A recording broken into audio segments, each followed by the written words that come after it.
Good evening, everyone. Good evening. Yeah, I hope you can hear me clearly.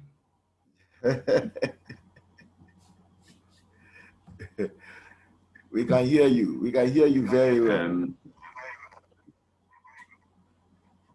yeah, we thank God for another opportunity to come together to share ideas about our finances, um, which we started last week. Um, what I intend doing today is just do a quick recap of what we spoke about last week for the benefit of those who are joining us this week and were not part of us last week. And also spend just a little time to talk about some few things that I think are important for us as couples, especially as we go on with our marriages and plan for our financial security. And then rather allow a lot more time for us to have questions and share ideas from others who are also well versed in other subjects and the people who have questions on their mind that they would like to ask about. Last week we dealt with certain principles that I believe that would help us in our managing our finances. A lot of issues came up that we looked at. Um, and so, looking at these finances, these principles, I just want to do a quick run through. One of the things that I said is that there is no single formula that applies to all couples. The most important thing is to look at those principles and apply them as fit within your particular context, because no two marriages are exactly the same. But when it comes to financial matters, the basic principles are there that you cannot really circumvent. And so that is what we said last week. Now, the first thing that we spoke about last week was the fact that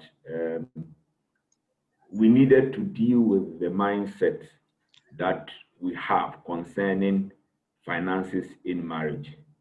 Because you see, it's very important for us to recognize the fact that the why people do certain things is as important as the thing that they are doing itself.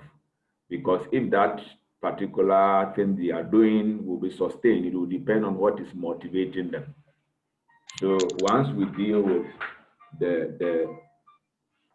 we deal with the whys, it will go a long way to improving the situations or making us better managers of our finances as a couple. And so one of the things that we said was that we should all recognize the fact that we are just stewards of what God has blessed us with. So since stewards are just supposed to be caretakers and they have to be responsible, unlike owners that just demand their rights, we will be able to be guided in the way we deal with each other when it comes to our finances, vis-a-vis the way it affects the whole family. So we need to recognize the fact that we are just stewards of what God has blessed us individually, as husband, as spouse, as husband, as wife. We need to recognize that whatever we brought into the marriage, it is God who has blessed us with it. And He has entrusted those resources or the opportunities to make those resources. Um, um, so we are just stewards of that those resources that we have. So that was the first mindset change that we wanted to look at. The second thing that we also wanted to deal with is that we need to recognize the fact that we are a team. We are a team, and we are not competing against each other. And we both recognize the fact that if a team doesn't work together, then the tendency for that team to fail is very high. So certain misconceptions that we have when we come into marriage about money needed to be corrected, so that we drop the phrase of mine to we. So the two of us are in this together. So whatever we will do as a team in order to succeed, it is very key for us to do that. It's very key for us to do that.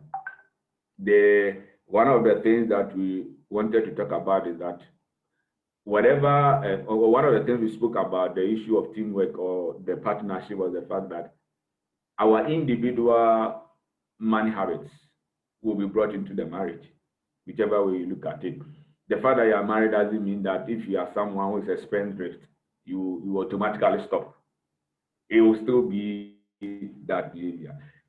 The fact that you are married doesn't mean that if you are someone who is very good at managing funds, it will automatically change immediately. No, that is not what is going to happen. That attitude, that behavior will still be brought into the marriage. And that is why we need to be there for each other. We need to be able to support each other, and we need to keep an open mind, so that if we are weak in the area of management of funds or management of money, marriage, our finances, we will be open to correction, we will be open to being guided, we will be open to being advised, we will listen to wisdom, so that the problem is not only yours, the problem is created for the couple as a whole. So it is very important that we bring each other up so far as finances is concerned. And financial management is not automatic. It's not everybody. It doesn't matter their level of schooling. It has nothing to per se do with it. It is something, it is a discipline that you would have to cultivate, you would have to learn and bring yourself to it. If you like spending money without any kind of restraint, going to school doesn't change anything. And in fact, getting more money doesn't make it any better. So you would have to learn that. You have to learn the art of saving. All those things are things that you need to develop. You need to develop that discipline. And so it is very important. And then the second thing is that financial literacy too is not also automatic. It is something that you have to learn. You need to know about money. You know, you need to know about money, how to manage it, and things like that. It is very important that all those things are learned. Then the only way we can do that is when we recognize that I need to help my spouse to be and to bring that person up to that particular level. So that is very key. So those were the two principles that we learned about when we spoke about dealing with the mindset that we bring into marriage insofar as money is concerned or finances are concerned. Then the other thing that we spoke about, which was also very important, was the issue of effective communication, openness, and trust. Sometimes a lot of couples, the level of mistrust when it comes to money is so high. You know, so if the husband is started earning just a bit of money and the money started increasing, the bit about the fact that the paycheck is increasing is hidden from the wife, because the idea is that if the wife gets to know, the request will be more. The wife too, because he's earning a bit more money than the husband, thinks that if the husband gets to know, the husband will start taking certain things for granted. After all, you have money to take care of them.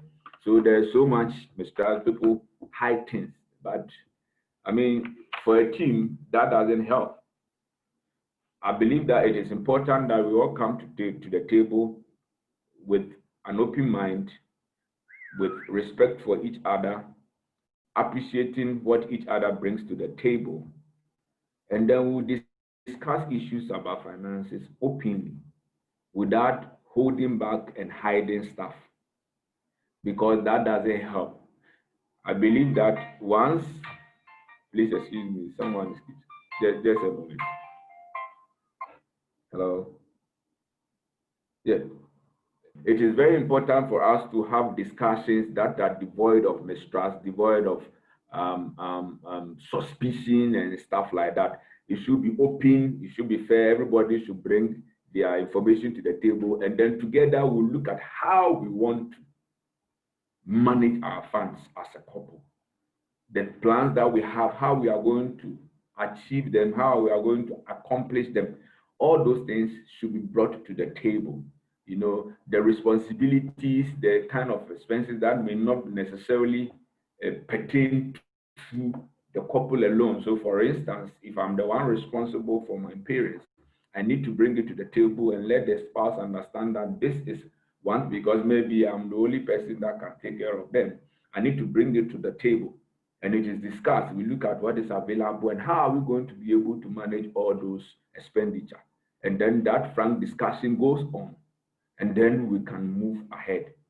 But then if we are hiding stuff because we believe the other person may, for lack of a better word, start making unreasonable demands, and for that reason you are going to withhold, then you are going to have challenges. You are going to have challenges, and that wouldn't help with and we have already recognized that money or financial issues is one of the leading causes, if not the leading cause of friction in marriage, leading to divorces and stuff like that. And all over the world, not just in Ghana, but in our situation, we will just look at our situation. It is one of the leading causes. A lot of times, whenever there is issues about money that are not being managed well, then there's a lot of tension at home, and people are not able to relate very well, and it doesn't help because it ultimately leads to affecting other stuff that has to do with the couple and with the family as a whole. So that needs to be done. So the third thing we spoke about was effective communication, openness, and trust. Then the next thing we talk about is that we need to set our goals. I mean, as we have the discussion and open and frank discourse about our plans, we need to set our goals as a couple. So if I am the wife and I want to go for further education, I need to bring it to the table, because each and every one of those goals has a financial implication. And so we need to bring it to the table so that the other partner will recognize that maybe in a year's time, maybe in 6 months' time, my wife is going to be in school for about 6 months. And so whatever money that is earning, a bit of and stuff like that. So it is important that you don't plan as an individual. So you don't plan in isolation. So one day you are there, no, you just tell wife that I've decided to go for this course, and because of that, I cannot pay this and I cannot pay that. I think that will not be fair, and that will bring a lot of problems. So it is important that both of us sit down, we set our goals together as a couple, and say that, oh, in 3 or 4 years' time, this is what I want to do. Then he says, oh, me too, I intended going to do this. And realize that looking at our paychecks, we cannot manage both of us doing this at the same time. Then one person, okay, in that case, you go. Or the other person said, I will withhold mine for it. So those discussions might come, oh, I would wish that every long while we'll go for a vacation or something. So once we put all those things together and we plan together, then we also move to the next thing, which is the fifth thing we spoke about, to budget one for recurrent expenditures and some of this one-off expenditures. How are we going to accomplish all those goals that we have set? It is very important that we budget for it, because every plan that you make has a financial implication. So you cannot just talk about the plan and leave out the finances. So like the politicians say, oh, we are going to do this, we are going to do that, we are going to do that, we are going to do that. And then when it comes to the issue of how are you going to be able to fund those projects you are talking about, then it becomes some long term. You know, and because so they make it, and some of the time they don't look at the financial implications. What we see, failed promises. You don't want that. You know, so it is important that you sit down and budget jointly. Now, of course, you budget for the immediate needs. Maslow will say that those needs are more important than those higher level of needs. So the lower needs, food, shelter, clothing, you're moving up and down, stuff like that. How are we going to be able to manage that each month? The children's school fees, the immediate ones, how are we going to manage that each month? You earn this amount, I earn X, you earn Y. When we put it together, this is how much we have. Who is going to be responsible for A? Who is going to be responsible for B? I earn more than you, so once we put it together, you see, those things, those dynamics need to be discussed and budgeted for. So once you sit down and know everything that is coming into the kitty, anything that is coming into the family account, then you look at the expenditures to that before you, the long-term ones, the medium-term ones, and then the short-term ones, or the recurrent expenditures. And once you look at the immediate ones, you see how you are going to save cash at the table, and they are budgeted for so that it releases you of financial pressure.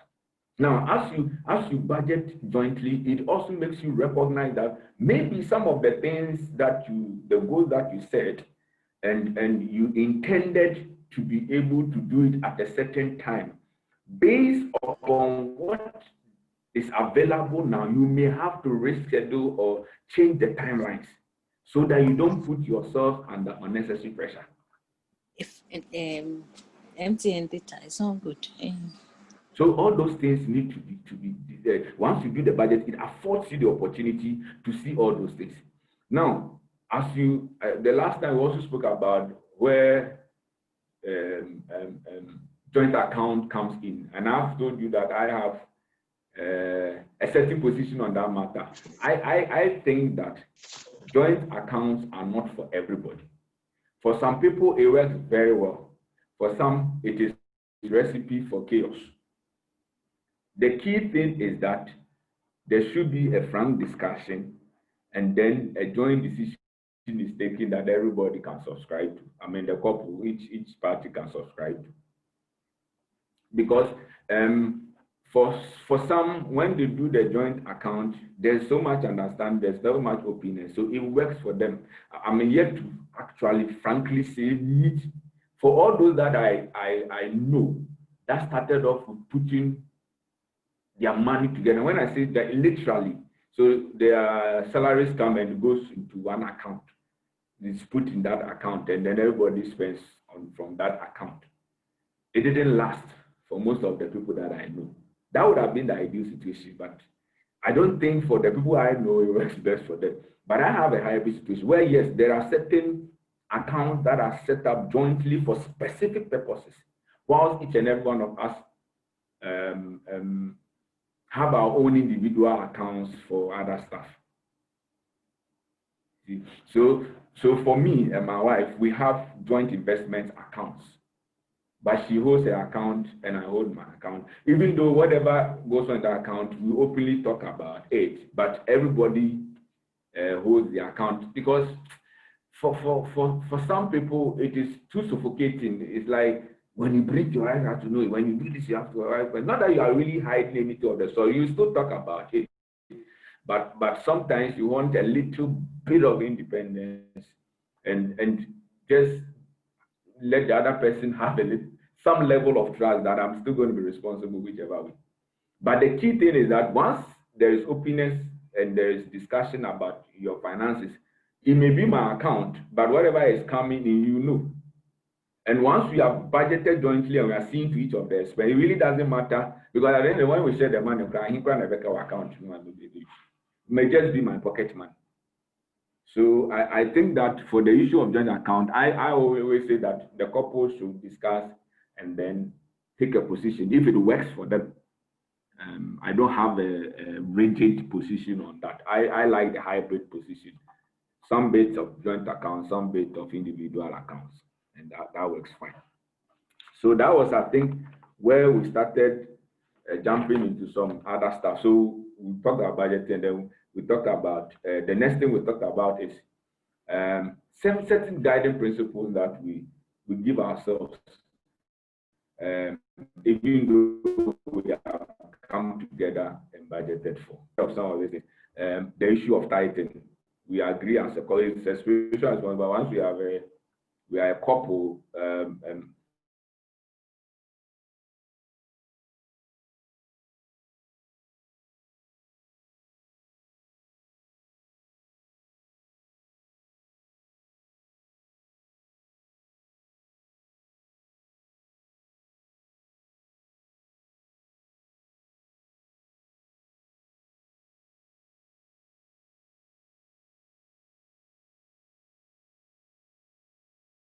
it can be a bit of chaos, it can be a bit of confusion. Or they actually all believe in tithing, but you know, a lot of people are unfaithful in it as well. So I'll pay it next month, I'll pay it next month, it keeps accumulating. So those things need to be set. The other thing is, so we want to invest. What do we invest in? I think someone asked this question the last time.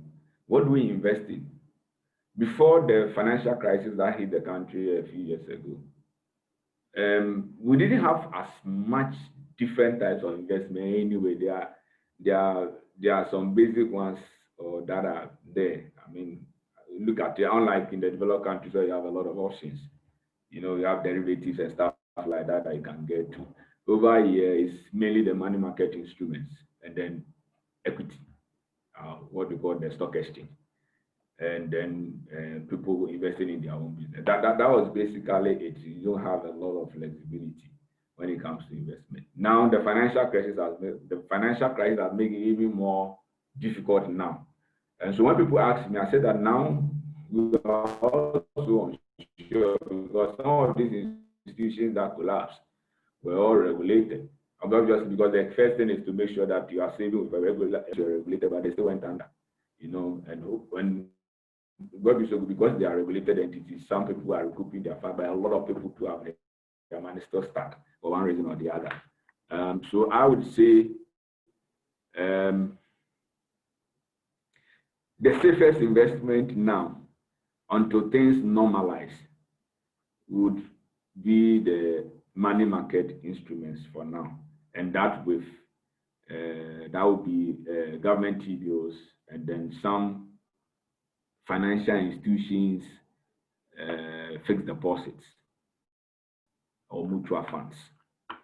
I'll just spend some few time because I think that this one should be a bit more interactive, but I'll just spend some few minutes to talk about the various types. So we have the T-bills, the various types, the 91 day, 182, 1 year, and then we have the bonds, 1 year notes, 2 years, 15 years. Those are the bonds that are there, but for individuals, most of them are not thinking about long-term bonds.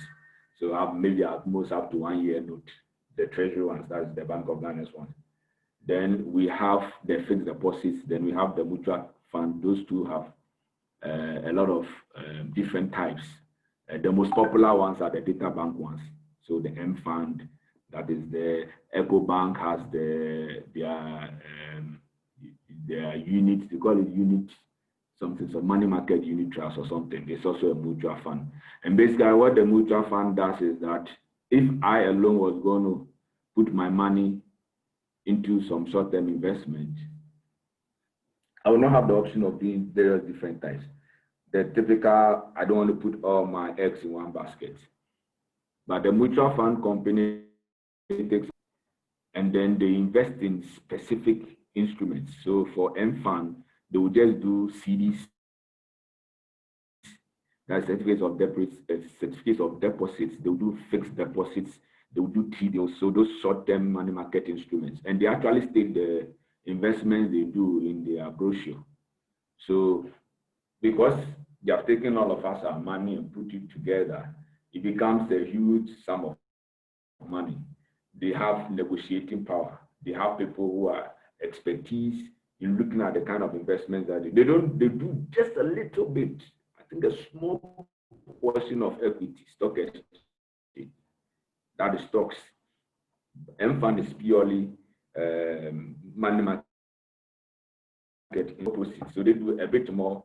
I think about 60% stocks. Maybe those who are working data bank here can be a bit more firm on that. They do more stocks and a little bit money market instrument and stuff like that. Then they have the balance fund, which is a balance between the two.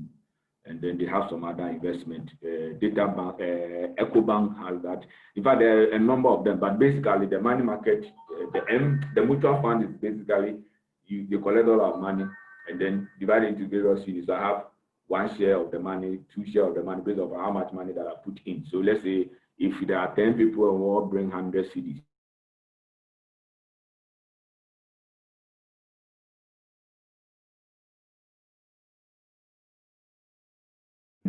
that 100 cedis, they said that everybody, each share of that 100 cedis is less than 10 Ghana. So I have 10 units, you have 10 units, everybody 10 shares, 10 shares, 10 shares, 10 shares. Then they go and invest that money. They get some interest on it. They take out their management fee.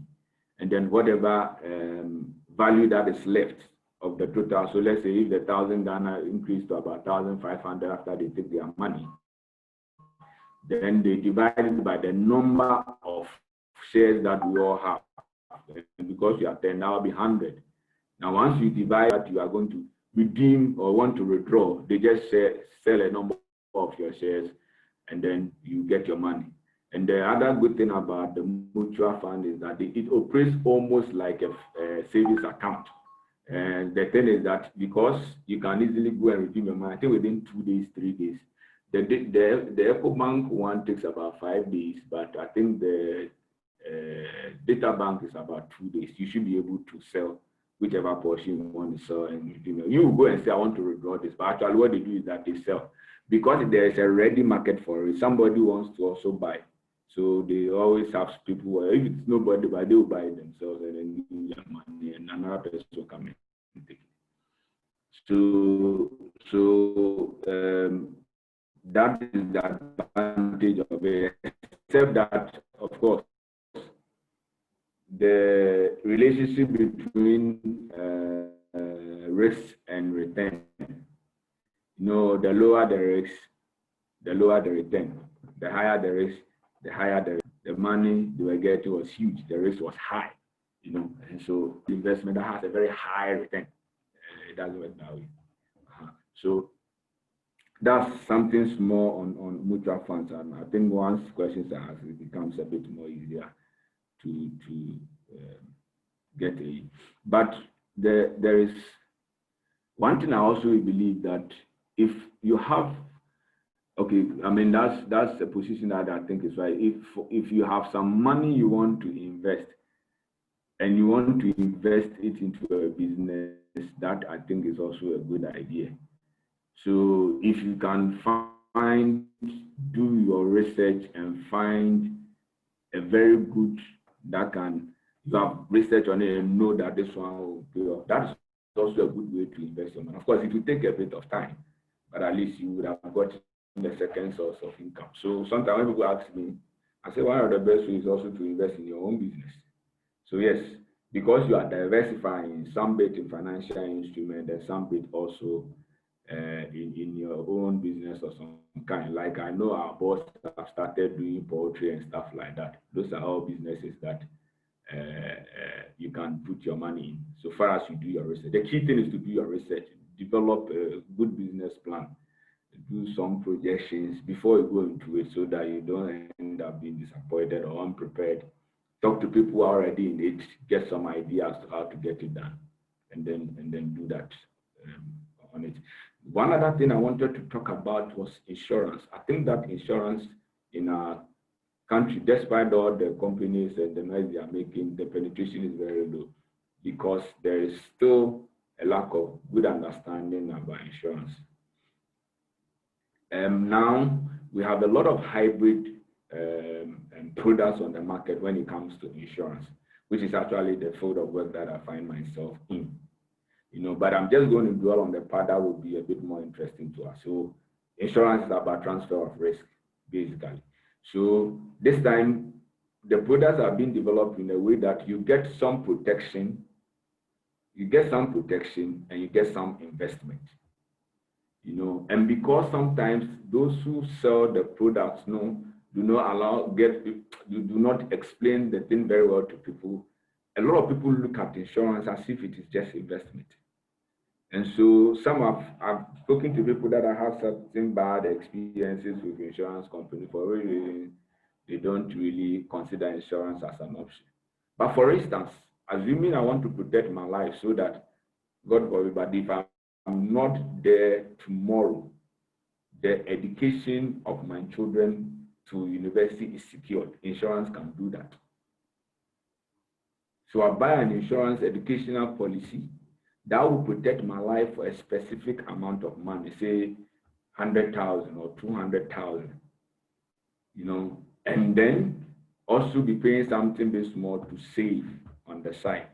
So the insurance cover would take care of the risks that should I not be able to be alive till my children get into the university, they will pay that money for them to be educated. And I don't think that is a bad thing at all. So in our financial planning, let us also look a bit at life. And here I'm talking about life insurance. not general business. General business is compulsory in our country, so that's not what I'm talking. I'm not talking about motor insurance. I'm talking about life insurance. So there are various life insurance policies that we need to look at. Sometimes the only time you hear people talking about insurance, most of the time, has to do with when they are going for a loan. Yeah, but there's a bit more to insurance than then mortgages. Yeah, there's an insurance policy called mortgage. That's not what I'm also interested in. I'm talking about educational policies because a lot of us have young families. I'm talking about life protection policies.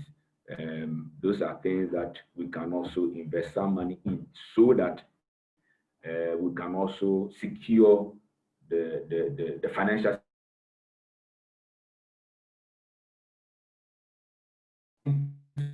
And I think I mentioned it carefully last week, is the issue of retirement. Let us not wait till we are 50 before we start thinking about it. Retirement planning starts now. Immediately you start earning money, you need to start preparing for a retirement. So yes, we have already spoken about the fact that we should invest, we should have various accounts. We are budgeted, so we know we are putting money aside for various purposes. One of the things that we also need to put money aside for is retirement. We obviously cannot put our retirement, financial security at retirement into the hands of, how do I put it? We shouldn't use our children as our retirement package. Let me put it that way. You know, for some of us, okay, so money see if you know, so you see if you are that one is there, that one is a moral obligation on children, which we do. I am doing it myself. But research has shown that in Ghana, when you take any 100 retirees, only 2 are financially independent. In Ghana, when you take any 100 people, only 2 are financially independent. That assuming their children are not taking care of them, they are okay. Or assuming somebody is not doing them some advocacy, they are okay. Only 2. And that is a basic, not because they don't get anything, but when you talk about financial independence, they don't really have to rely so much. They don't have to rely on anybody, let me put it that way.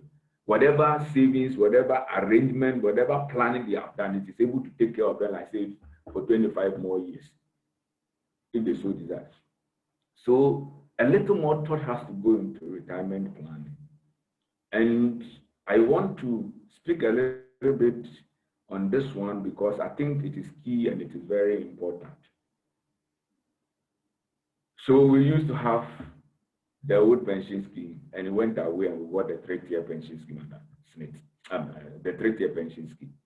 A lot of us former workers know that, oh, SSNIT contributions so much here, but we really do not understand the dynamics of that. And so you hear a lot of agitation when people are going that the money is not enough and blah, blah, blah, blah, blah.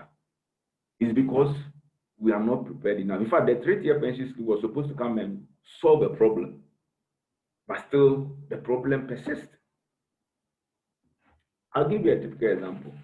When I was for former workers, so those of us that work for government institutions and private institutions that are former, here I'll come to the issue of the informal, but here for the former workers. You know, a portion of your salary is taken to be your contributions into for your pension, your contributions. Okay. Now, the first thing I want to talk about,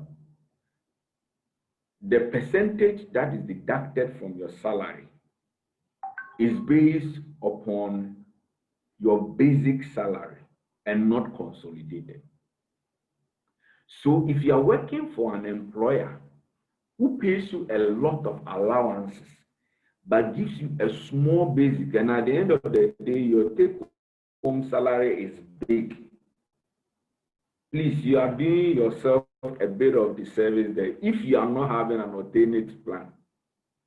Because you may be earning 5,000, 6,000, 7,000, whereby about 70 or 80. So as for the tax, they will take it on those ones. But your pension benefit calculation is based upon your basic. It's based upon your basic. They take 5.5% of your basic salary, and then your employer pays 13% of your basic salary, and the total becomes 18.5%. So when they push a lot of your monthly paycheck into allowances, it saves the percentage that the employer is paying, but obviously it affects your pension. And that is something we should be interested in. Another thing we should be interested in is whether your employer is even remitting your pension, your contributions to the appropriate bodies. So they may do the deduction, but if they are not remitting it, and you wait only when you have retired to realize that, oh, now you have done yourself a disservice. And I think it's important for you and I to be interested in things like that. Now you can walk to SSNIT or even contact them online and say that you want to, your contribution history. They can print it for you so that once you see any anomaly, you make sure that it is corrected. I did that for myself and I realized that there were a lot of outstanding payments and I made sure that they made them. So let's not take it for granted at all. It is very key. Now, when we get the 18.5%, 2.5% goes to NHIS, and you are left with 16%. The NHIS is the National Health Insurance Scheme, so it's on us. So 2.5% goes there. Then you're left with 16%. Now, this 16%, 11% of that amount goes to SSNIT as an institution for the Tier 1 benefit. The Tier 1 benefit is a defined benefit scheme. And it's a defined benefit scheme because right from the word go, your benefit is based upon a certain formula. So it is not, it's not necessarily dependent on the quantum per se, but the formula is already set from the word go. Now, the formula for Tier 1 calculation for pension, and I think that is important we get, I will not go into the technicality, but just to make is they take your 3 best years. So once the 11% goes and blah, blah, blah, you keep paying that 11% for your working life. They take your 3 best years and then they calculate the average of the 3 best years. So either, or you calculate the best based upon month, for which reason it becomes 36 months. So your 3 best years, they calculate the average salary, the average annual salary or the average monthly salary. And then they multiply it by what they call the pension right. The pension right is something like your replacement ratio. So let's say when you are working, the salary you are getting is 100%. But the thinking is that when you go on pension, you won't go to work. So you don't need to really buy working clothes. You will not take transportation to work. So when they want to take care of you, you don't need as much money when you were working like when you are on pension. So the replacement ratio is how much of your monthly salary that they are replacing for you to survive during pension. That is basically it. You know, and what they do is that so as I said, they take the average of your 3 best years, and then they multiply it by 37.5% for the first 15 years of contributions. Because I don't get feedback, I will not be able to know whether you are getting me wrong, but I'm hoping that you are getting me to some extent. So yeah, we are getting. If you have worked for 15 years, that means you would have made a total of 180 months contributions to SSNIT. Okay, so out of that 180 months, they will take your 3 best years. And normally, because in Ghana, it's like, because of inflation, your salary ideally increases year on year. So that will be your 3 last years, because the assumption is that those will be higher than previous years. So your 3 last years. So let's assume that.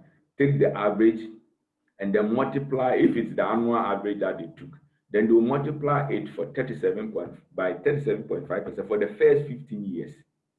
So for the 15 years that you are working, you will be getting a replacement ratio every month. For every month of contribution that you made or you have worked, you get 37.5% of your salary as your monthly, what do you call it, pension. So that will be your 37.5. That will be your your replacement ratio for, or your pension right for the first 15 years. Now, if you have worked for more than 15 years, for every year that you have worked, they will add another 1.125% up to 60%. So the maximum pension right you can get under SSNIT is 60%. Is 60%. So it starts from a minimum of 37.5% to as high as 60%. And that will be what will be used as the formula for paying your pension. So that would be for tier 1. Then I said it was left with 16% after they took out the 2.5% for NHI. Then the 5% that is left is what goes to the tier 2, and which is also a compulsory scheme. It is by law. So those are employer sponsored schemes. So basically what it means is, and this is purely defined contribution. So what it means that 5% accumulated with interest, whatever amount it comes to will be paid to you at pension as a bulk sum or a lump sum. First, SSNIT was paying a lump sum, and then they'll pay the normal pension, monthly pension. Now they are just being restricted to paying the normal monthly pension when people were complaining that the SSNIT amount was not plenty, and that application that happened some years ago. You get it? Now, and they took out the lump sum portion and gave it to private institutions, which we call the trustee companies, and they are all over. Petra, and I don't know if you have heard Petra Trust, there are so many of them in the market now. And so your employer would have signed on with one of them because it's by law, you have to take one of them. And then every month they take 5% and give it to them on your behalf, 5% of your basic salary. They invest it over the life of your working life, and over your working life. And then that is what is paid to you as your tier 2 contribution. And it is a lump sum. Now, somebody will ask, why am I even wasting time talking about pension? The thing about pension benefits is that they are not taxable. And so when they are going to pay you, they are going to make the deductions for your pension or contributions, or your pension contributions. That money is taken out, goes down. So the basic, because it's not taxable or it's tax exempt, it helps, it goes to your benefit to contribute to others. So that's the tier 2. Because of time, I'll rush through the rest of it. Now, when it comes to the tier 3, that one is voluntary, and it's also a defined contribution scheme. And you can do up to a maximum of 16.5%. So you have 18.5% plus 16.5. What it means is that you can decide that I want to take out, normally for some institutions, what they call PF, Provident Fund. Those are tier 3 schemes.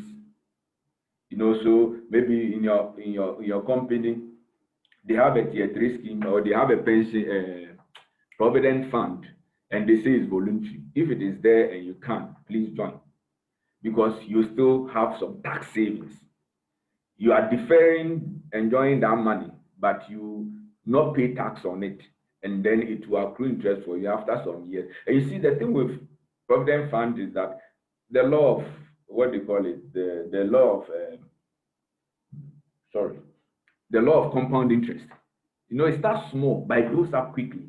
And because it's a group, the ability for the trustee companies to negotiate on interest is high. There's a whole law or a whole regulatory body, the NPRA, that regulates the activities of trustee companies, and I'm not going to go into that. So they have custodians, they have fund managers and stuff like that, all registered, that are managing your fund. So let's just say your money is in good hands, but at least you are not paying tax on it, and it's going to accrue. At the end of the day, when you satisfy the conditions for pension, you're going to take the money and they won't tax it. So that is something that I think is important for us to know. But the key thing I want to say is that when you sit down, you can actually decide what my pension number is, as a lot of people in the data bank the data bank people normally make reference to that a lot. So, but for marketing purpose, what is my pension, right? So I'm going to retire at age 60. I want to be able to have 1 million Ghana cedis by age 60. I am now 30 years, I'm now 35 years. How much money must I put aside every month in order to get there? You can actually do that calculation to get an idea that if this is the kind of retirement I want to have, then this is how much money I should be putting aside. So why am I saying all this? In terms of the planning for the family, all that should be taken into consideration. Now, the West corporates are the entrepreneurs. They have a business. So retirement is not on their minds, but anything can happen. So there's no plan that, oh, so when you're not going to work forever. So I remember Smith had, or has, it still has, an informal pension scheme because you are in an informal sector. It is all voluntary in kind of. The formal sector, you have tier 1 and tier 2 being compulsory by law.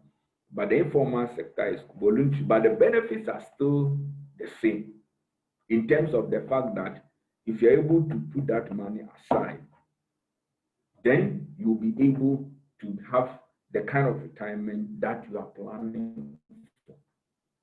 So in your discussion with your spouse, that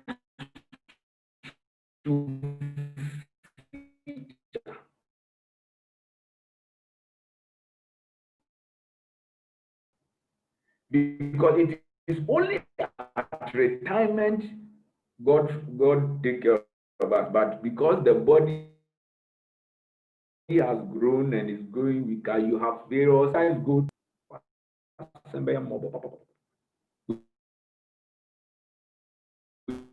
Pray that we don't have a lot of it, but at least all through your life, you will be able to have a comfortable retirement. And it also needs to be planned for. The last thing before I think I wanted to do that for us to have a lot. The last thing that I want to say before deliver to a close is to look at the issue of what are some of the things that will take away some financial pressure. Yes, last week I said a few about the fact that we need to set up some rainy day funds. We need to agree on certain things. So we did a budget for the month for our recurrent expenses as a couple. And then in the course of it, our child falls sick, the car breaks down. What do we do? You know, so if you don't plan with some rainy day emergency funds too on the side, because sometimes we are waiting for those things you don't plan for. So the thing is that let the thing happen and we'll find someone to do. Of course, if you have a fund that is set aside, it releases you of pressure. You know, it doesn't put that financial pressure on you. But if you wait for the thing to happen, then the money has to come from somewhere, because some of those emergencies, they can't wait to be dealt with. They have to be dealt with. Your child is sick, the child has to be taken to the hospital. You don't want to be now going to ask people for financial assistance now. No. We need to also, that is one of the things I want. Then we need to also agree as a couple on how to manage credit. You know, how do we manage credit? Would we buy things on credit? If someone is going to take a loan, are we going to do, I mean, what is our position as a couple when it comes to loan? What are the things we take loans for? You know, nowadays, commerce has gone up a bit. So, you know, you get people who are saying, oh, they bet you in 3 months near there. You know, and for some people, and then just a one thing. You know, today we are not in Crawford. You know, some of these things. You know, and so that is something as a couple we need to discuss, so that if one spouse is not very happy with that and it puts financial pressure on the family, you have to sit down and discuss it, especially when they are consumer items.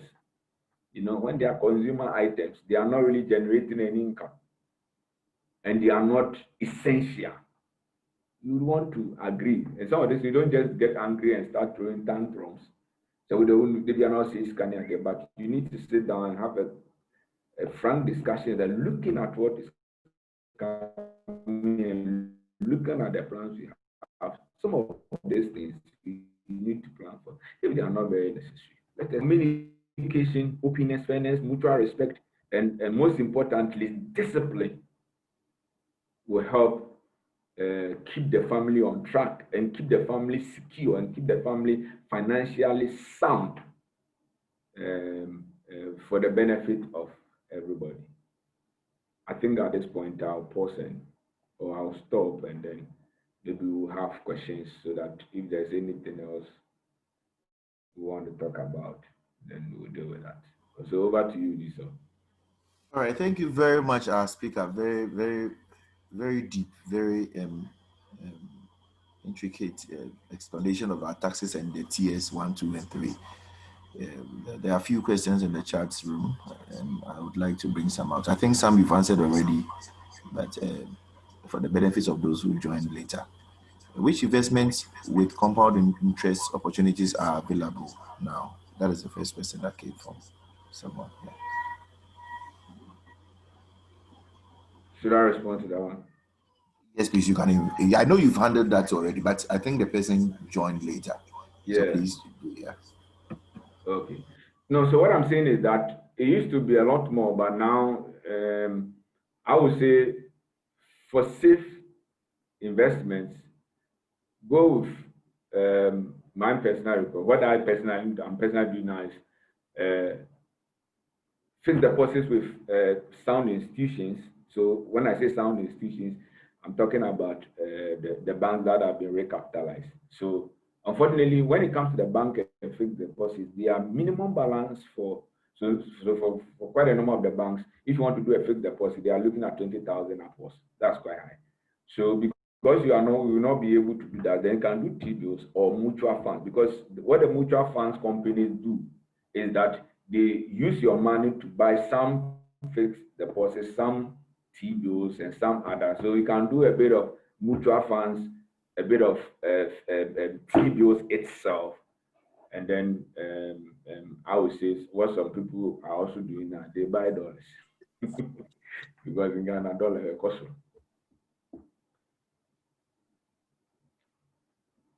All right. So please, is there any question from anyone? You can show your hand or you can type the question and then we would answer for you. If you can speak Ga, you can speak Chi, Fanti, Eve, Hausa, Dagbani. By the grace of God, someone will help us understand. So please, any question, please.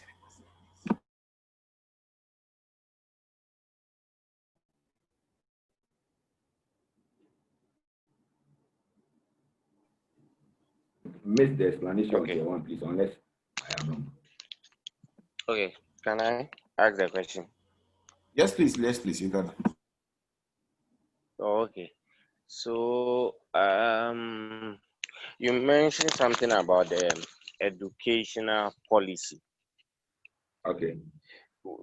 Yeah, were you referring to like the children, or you're talking about the couples themselves taking educational policy? I'm talking about Then the children. Okay, yeah. So between the T-bill and then the M fund, E fund, and then the fixed deposit. You said your recommendation would be for us to go for the fixed deposit rather than the T-bill. No. What I said was, the question was, what are some? So I am saying that you can do some mutual funds with secure companies. I mean, the two that I'm very comfortable with is DataBank and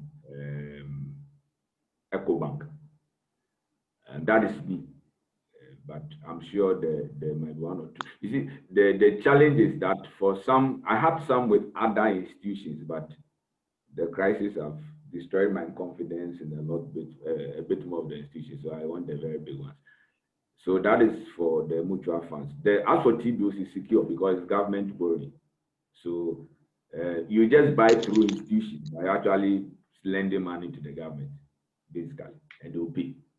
So that I don't have any problem with.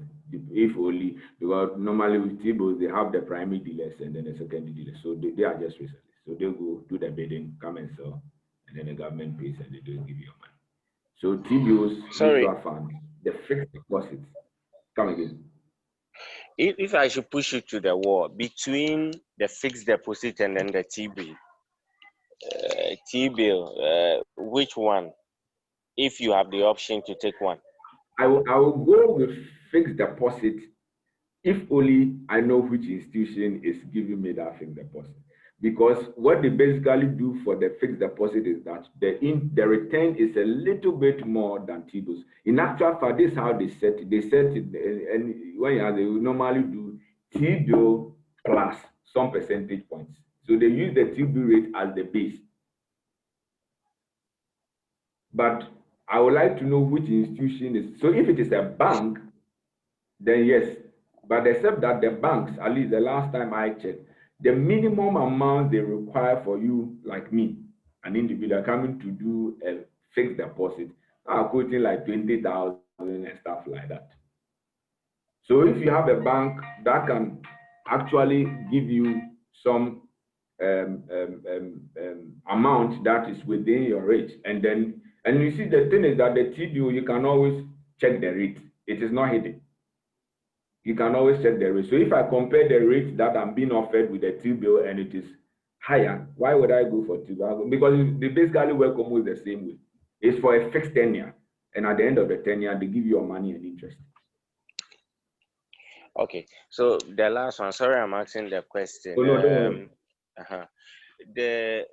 There was one of these online business a friend was introducing me to, but I'm very skeptical because of the financial thing that went on, even with the institutions that were regulated. I don't know if you've heard of Try More business. No. And so I think basically it operates like the way the Bitcoin, but I'm a bit skeptical because of what has transpired that in some institution went through. So I'm a bit careful not to. So once you've not heard about it, then it will be difficult to. Yeah, I think you are right to being a bit skeptical about some of these things, especially.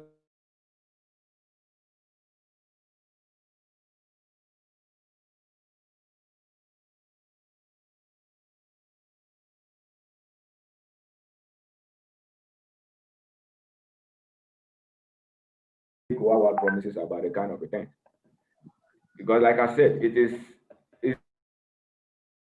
basically too low.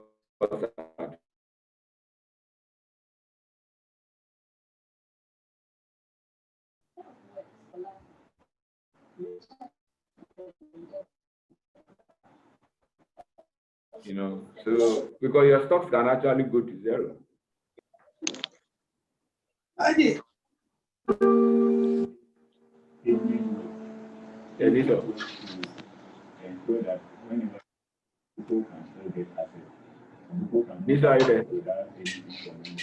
Yeah, I'm here. So I saw a little question. I saw a question here I'm trying to refer to. Okay, all right. So I'm also seeing someone. Yeah, please, you can. Yes, please address. Yeah, you can.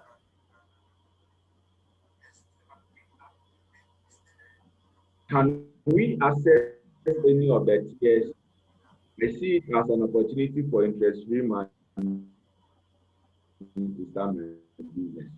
Okay, so because they know that you access it and you want interest-free money, you don't pay any tax you are required. For example, for the tier 1, that is, you can only access that money at retirement. So tier one, you can only access the money from early retirement. Early retirement is age 55.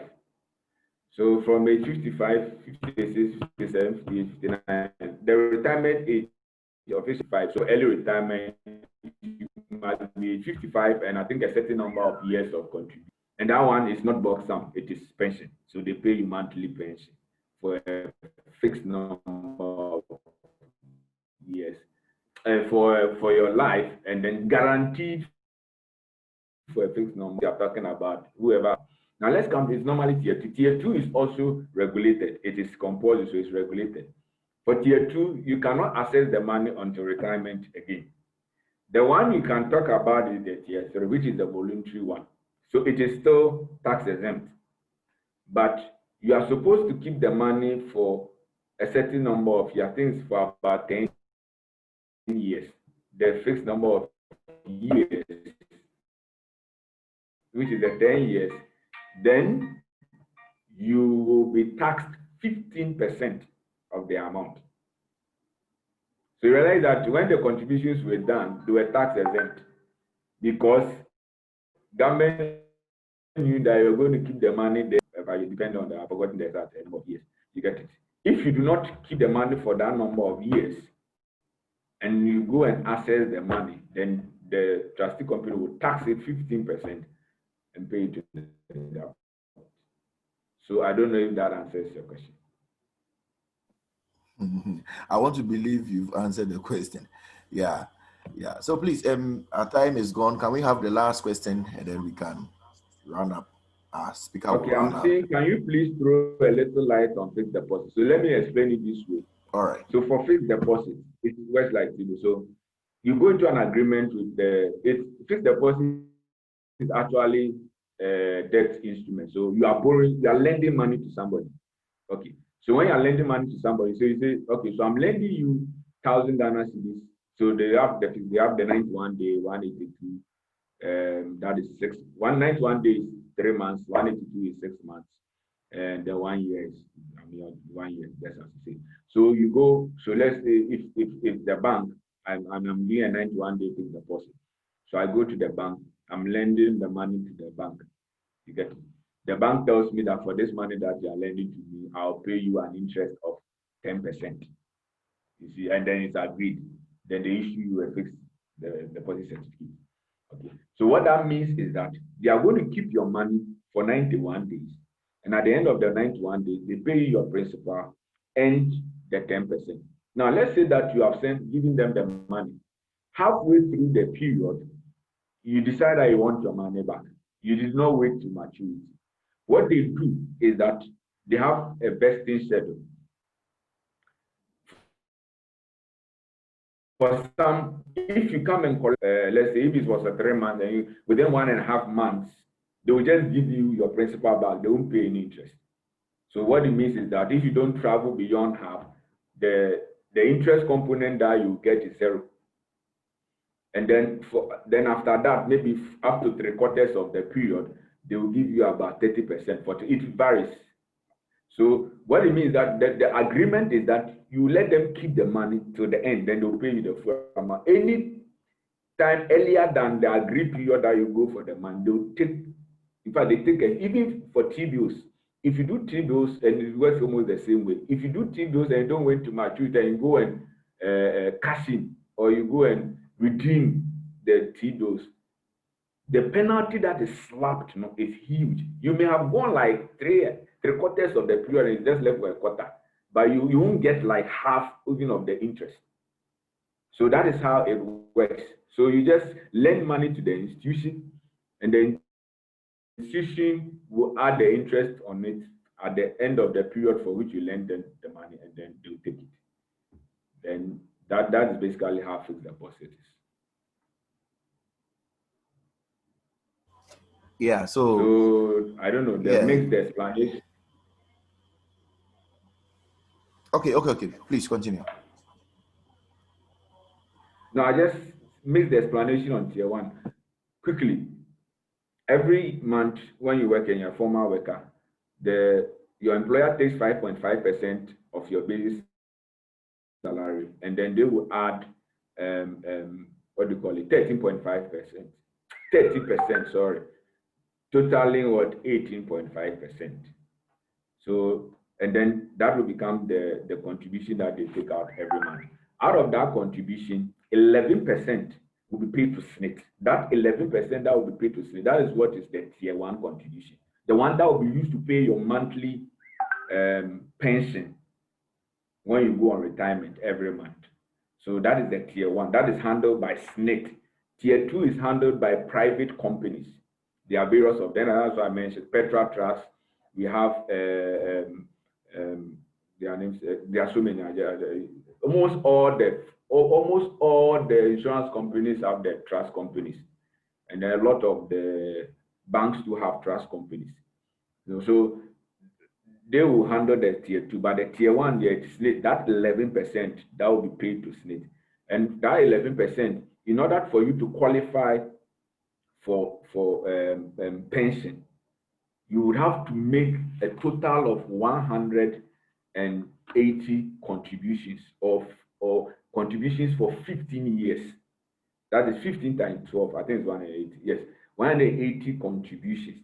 If you are not at the time of going on retirement, you should be 60 years. If you are not able to make that 180 months of contributions, when you go on retirement, you will not be paid a pension. They will just return your contributions. If you, let's say you did 120 months, they will return your 120 months contributions with some interest. That's all that will be given to you, and you will not be paid monthly pension. That means you do not qualify for pension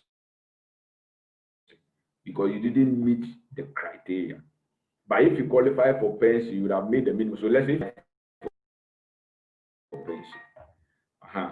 And so that so the 11% fits into your monthly pension. And I was saying that what they do is that they take your 3 best years, take an average of it,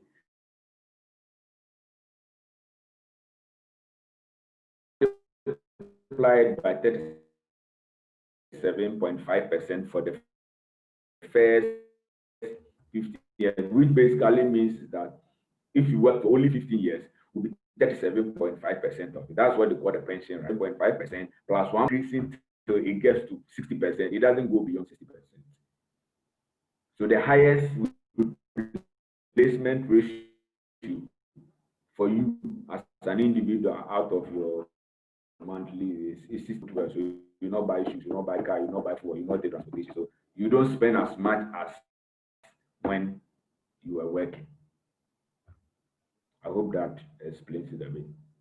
And the other thing I was saying that because your pension is based upon your basic, if you have an employer that is giving you a lot of allowances, which will be taxed anyway, that's payee, but your basic is so small, so somebody in the basic will be at 500, but his allowances is like 2,500. You are hurting your pension amount. And I'm saying that irrespective of the 3-tier pension, the tier 1 and tier 2, it will be good for you to also be involved in a tier 3, which is the Provident Fund, because it is also tax exempt. And then depending on the kind of retirement that you are planning for, you will be able to save more for that period. I think that should be able to address the question. Okay, so Mr. Sergeant, so please round up and then we can, finally, what you want to tell us. So to round up, I will say this: like every human endeavor, once we have come together as a couple, the dynamics of financial management are a lot. But for us to be able to navigate it very well, because the finances, the home, like hygiene, we need to see ourselves as a team wanting to win when it comes to making a family.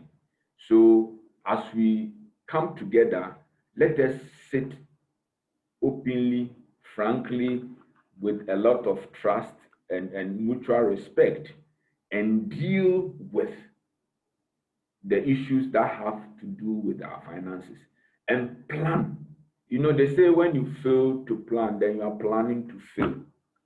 You cannot leave financial matters to chance and say that things will sort themselves. They will not sort themselves. You will need to sit down and plan as a couple that this is how we are going to handle our finances. And once we have that mutual respect, support each other, help each other, adhere to whatever decisions that we have made, everything will be fine. And then we'll get to enjoy our marriage well without worrying our head too much about what we are going to eat today, how are we going to pay our rent tomorrow, and stuff like that. So that is what I would like to say. And I think that once we do that, it will go a long way to make us enjoy our marriages more, because money matters can wreck a home. I mean. Thank you very much. Money matters can rule a home, can ruin a home, can bring everything or wreck a home. That's a powerful presentation. I could see from the page, from the inbox, people are saying very good presentation, and thank you very much for this very educative presentation. We want to now say a very big thank you on behalf of all the participants. Very big thank you for such advisable kind of, you know, for our finances. And I think that some of us will be privating you on the page. I think you can private him on the page. On the page, you can ask your questions on the Believers in Marriage page, and then he will do justice to them when he comes online. So, Barry, thank you so much for the opportunity, the time, and then the education you've given us. We pray that we'll be bothering more on your door, knocking on your door for more assistance. So for us to have a very sound financial muscle. So thank you so much, and God bless you. So participants, God also richly also bless you for making time to be here with us. And please, let's all unmute our mics like the way we do every time. Let's all unmute our mics and we share in the words of the grace together. Shall we please unmute our mics as we share in the words of the grace together?